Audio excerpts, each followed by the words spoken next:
ஆகா கல்யாணம் அப்கமிங் எபிசோட்ல வந்து பார்த்தீங்கன்னா, சூர்யா வந்து மகாவுக்கு கால் பண்ணி, "இன்னைக்கு நம்ம நைட்டுக்கு டின்னருக்கு வந்து வெளிய போகலாம்" அப்படின்னு சொல்றாங்க. இத கேட்ட மகாவுக்கு ரொம்ப சந்தோஷம் தாங்க முடியல. ரொம்ப சந்தோஷமா ரூமுக்கு ஓடி போறாங்க. இத வந்துட்டு சித்ரா தேவி வந்து கேள்விப்படுறாங்க. கேள்விப்பட்டுட்டு நம்ம எல்லாருமே சேர்ந்து போகணும். இவங்கள வந்து தனியா விடக்கூடாது அப்படின்னு சொல்லிட்டு நினைக்கிறாங்க.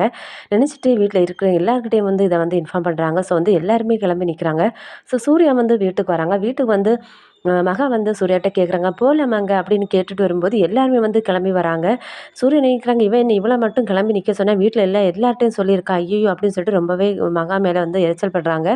அதுக்கப்புறம் பார்த்தீங்கன்னா, "சரி வாங்க" அப்படின்னு சொல்லிட்டு எல்லாருமே போறாங்க.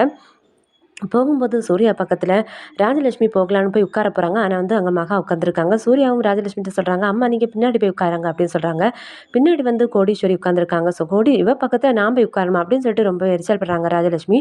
அதுக்கப்புறம் வந்து பார்த்தீங்கன்னா, அங்க வந்து ரெஸ்டாரண்ட்டுக்கெல்லாம் போறாங்க. போயிட்டு வந்து போகும்போது மகாவோட வந்து லிப்ஸ்டிக் வந்து சூர்யாவோட கோட் மேல ஒட்டியிருக்கும். ஸோ இத பார்த்த தாத்தாவும் பாட்டியும் வந்து அவங்க வந்து ரொம்ப சந்தோஷமா இருக்காங்க அப்படின்னு நினைச்சுட்டு ரொம்ப சந்தோஷப்படுறாங்க.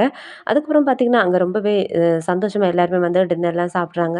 சாப்பிட்டதுக்கப்புறமா சூர்யா கிட்ட அங்க இருந்து வந்து கொஸ்டின் எல்லாம் கேட்குறாங்க. "உங்க ஒய்ஃப ரொம்ப பிடிக்குமா?" அப்படி இப்படின்னு ஏதாவது கேட்குறாங்க. ஸோ வந்துட்டு சூர்யாவும் என்னோட மகாவ வந்து ரொம்ப பிடிக்கும் அப்படிங்கிற மாரி சொல்லிட்டு இருக்காரு.